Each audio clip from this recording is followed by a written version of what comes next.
Sa number 3, opposition letters na nagkalain-laing nga grupo batok sa pagsulod sang basura sang Victorias sa Bacolod, talakayon sa hearing.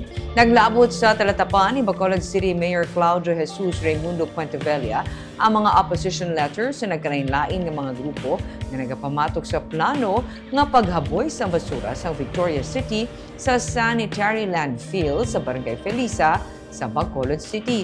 Sunod sa Vice Alcalde, natalana nga talakayon buwas nga adlaw sa regular session sa Sangguniang Panlungsod ang ining nga mga opposition letters. Ginatugyan na ni Puentevella sa Committee on Laws, Ordinances and Good Government kag Solid Waste Management Board ang pag-review sa Memorandum of Agreement nga ginapadala sa syudad sang Victorias. Kung matapos na ang pag-review sa MOA, yara na sa SP ang desisyon kung batunon ini o kung hindi. Dugang ni Puentevella, respetuhon sa syudad kung anuman ang maging desisyon sa mga miyembro sang SP. Samtang nagpabutyag man sa suporta si Councilor Thady Saison sa hingyo sang Victorias nga pag-ula sang basura sa landfill sang Bacolod. Sunod sa iya, isa lamang ka-truck sang residual waste kada bulan ang i-accommodate sa syudad kag halos wala man ini sang epekto sa Bacolod. Ginklaro man niya nga Bacolod lamang ang may sanitary landfill sa bugos nga probinsya nga naka-comply sa standard sa Department of Environment and Natural Resources. 30 cubic meters ang residual waste ang maximum volume sa basura nga sarang maula sa Victorias sa landfill kung mapirmahan na ang MOA.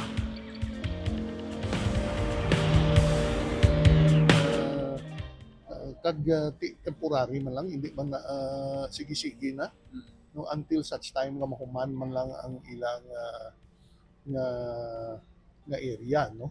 So I don't see nga daw siguro ang reaksyon lang kay kumo kay basura kaghalin sa Victorias pasudlon sa Bacolod, damo ga react nga hindi ta kani uno kasarang sa atong basura nga panunta pang Victorias, no? Actually this was ini nga action was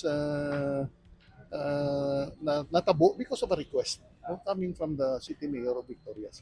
Considering the volume, very insignificant sa volume. Kung ako makuton mo yan under personal, no, wala ko ya concern na kay ti kagamay-gamay gid sang volume. Ang aton opisina nakabaton sulat halin sa mga lain-lain nga grupo as of yesterday with regards sa request ng Victorias, no? So other than last week nga na-take up na namon ang request ng Victorias LGU, this tomorrow most probably pasulod naton ang mga letters from various I think NGOs, no, various organizations.